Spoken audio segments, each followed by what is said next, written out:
एक रुद्राक्ष है 14 मुखी, 20,500 का एक दाना आता है। और तांत्रिक लोग खरीदते हैं, शंकर जी की पूजा करते हैं, और भगवान शिव की पूजा करने से उन्हें बहुत जल्दी सिद्धि मिल जाती है। क्योंकि भगवान तो स्वयं ही सिद्धेश्वर रूप है, इसलिए तो उनका नाम है सिद्धेश्वर।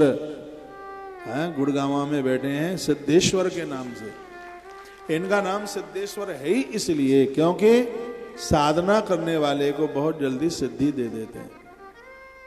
बरबरी के पास सिद्धियां आई, जिन्हें आज हम भगवान खाटू श्याम प्रभु के नाम से पूजते हैं। महिसागर गुजरात में पड़ता है, वहां इन्होंने साधना करी, सिद्धियां उनके पास चल के आ गई। शंकर जी ऐसे प्रकट हो गए, 3 बाण दे दिए उन्हें, कह दिया कि 3 बाण खाली नहीं जाएंगे कभी। इसलिए तो श्याम बाबा को 3 बाण वाला बोलते हैं। ये सिद्धि कहां से आई? महादेव ने सिद्धि दी। श्याम बाबा महादेव के बहुत बड़े उपासक थे। मैं कृष्ण का भक्त हूं, ये मैं गौरव के साथ कह सकता हूं। फिर भी मेरे प्रभु ने युद्ध जीतने के लिए अर्जुन को कहा था, पारथ यदि इस युद्ध को जीतना चाहते हो तो भोलेनाथ की तपस्या करो। और अर्जुन ने वही किया था। अर्जुन को ताकत मिली। शंकर जी प्रकट हुए थे, आप सुन नहीं रहे मुझे।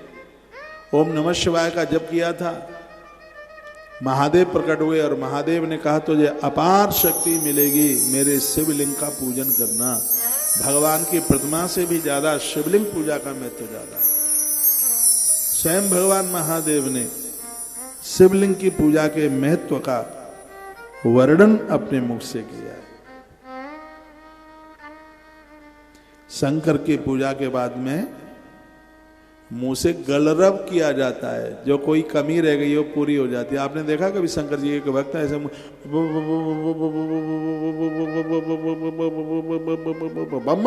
महादेव, इसको गलरव कहते हैं। आप कहोगे पागल हो गए कि कहीं लिखा है? लिखा है। कहाँ ये लिखा है? श्री शिव महापुराण के विद्येश्वर संहिता के अध्याय नंबर 20 के 63 नंबर के श्लोक में लिखा है। पूजा के बाद में थोड़ा गलगुआ फुला करके जीव अंदर से गलरव करे, जो अभी मैंने करके बताया। ततो गलरवम कृत्वा प्रणक्षु चिन्मद मृधि कुर्याद विज्ञत माद्रत्या विसर्जन अथाचरेत। तो तदनंतर शुद्ध बुद्धि वाला उपासक शास्त्र विधि से इष्ट देव की परिक्रमा, श्रद्धा पूर्वक स्तुति, और उसके बाद गला बजाकर गले से शब्द उच्चारण करे। इसमें गला बजाया जाता है, इसलिए उसका नाम है गलरव। पवित्र विनीत चित्त वाला साधक भगवान को प्रणाम करे, फिर आदर पूर्वक पुष्पांजलि करता हुआ, और फिर जो मिट्टी के शिवलिंग बनाए फिर उनका विसर्जन कर दे। भुक्तदा मुक्तदा चैवा स्व भक्ति विवर्धनी। ये भगवान महादेव की भक्ति ये पूजा दे देगी। पार्थिव पूजा का इतना बड़ा महत्व है, इतनी बड़ी महिमा। विद्या प्राप्ति के लिए बच्चों को 1000 शिवलिंग का निर्माण हर साल करना चाहिए। विद्यार्थी पुरुषः प्रीत्या सहस्रामित पार्थिव, 1000 शिवलिंग। आप देखिए आपके बच्चे कितने विद्वान हो जाएंगे। ये हम बिल्कुल बनावटी बात नहीं बोल रहे हैं। हमारे भी जीवन में 5-7 अवसर ऐसे आए जहां हमने मिट्टी के शिवलिंग बना करके और भगवान महादेव का पूजन किया। जब से यह हुआ है तब से पीछे मुड़ के नहीं देखना पड़ा। इस पूजा का इतना बड़ा महत्व हमें स्वयं में समझ में आया।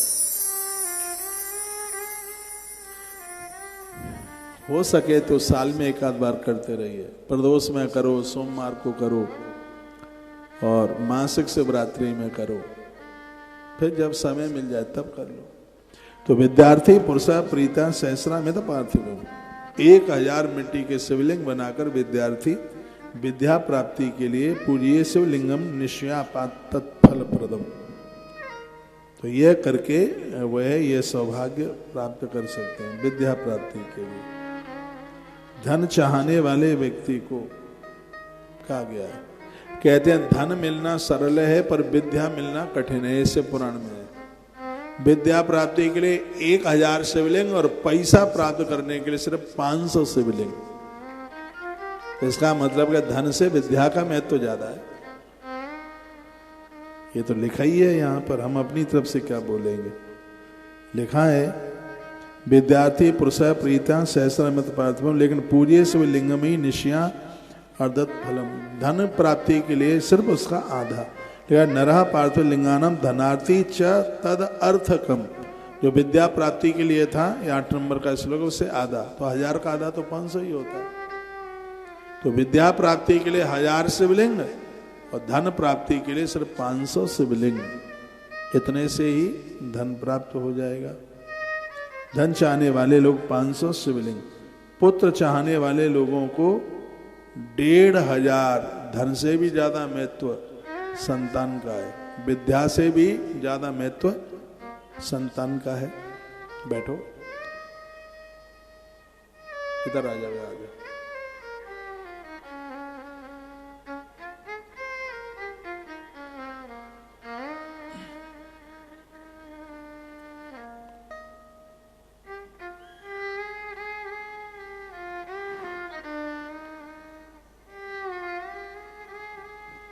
हमारे मध्य में दिल्ली करतार नगर से भाई विक्की बिदौलिया, मोहित बिदौलिया और सब बच्चे चल के आए। बहुत आदर है, बहुत मान है। बोलिए बांके बिहारी लाल की श्री हनुमान जी महाराज की जय हो। तो आप सुन रहे हैं, शिव पुराण कहता है, इसमें कहा गया कि धन से भी ज्यादा महत्व विद्या का है। तो विद्या प्राप्ति के लिए विद्यार्थी 1000 शिवलिंग मिट्टी के बना करके पूजन करे, सगरा ज्ञान उसके मस्तिष्क में आके बैठ जाएगा। और धन चाहने वाले लोगों के लिए सिर्फ 500 मिट्टी के शिवलिंग बना करके पूजा कर ले, उसके बाद धन आ जाएगा। तो इसका मतलब है कि धन से भी ज्यादा महत्व विद्या का है। इसलिए कहते बिना पढ़े नर पशु कावे। लेकिन दुर्भाग्य है कि आज छोटे बच्चे भी धन के पीछे भाग रहे हैं। नहीं तो 25 साल तक तो विद्या अध्ययन करना चाहिए। अभी तुम्हें धन के पीछे भागना पड़ रहा है। यदि योग्य तुम बन जाओगे तो बड़ी बड़ी कंपनी वाले तुम्हारे पीछे भागेंगे। योग्य तो बनो, धन तुम्हारे पीछे भागेगा। ये अपने बच्चों को बताओ आज की कथा जो मैं आपको निवेदन कर रहा हूं। शिव महापुराण में धन से भी ज्यादा महत्व विद्या का, योग्यता का है। इसलिए विद्या प्राप्ति के लिए ज्यादा साधना करनी पड़ेगी। धन प्राप्ति के लिए कोई बहुत ज्यादा नहीं करना पड़ेगा। धन तो यूं ही मिल जाएगा, लेकिन विद्या यूं ही नहीं मिलेगी। विद्या में संघर्ष होगा, विद्या में तपन होगी, विद्या में बहुत मेहनत होगी। विद्या में जो पढ़ रहे हैं उनको पूछिए, मैं तो जिया हूं यह जीवन, तो मुझे मालूम है एक महात्मा की तपस्या से भी ज्यादा तप है विद्यार्थी काल का समय। इसलिए तो हम कहते हैं कि ब्राह्मण तुम्हारे यहाँ अनुष्ठान करने को आवे तो मजदूरों की मजदूरी सी मन जोड़िए उसमें। इन्होंने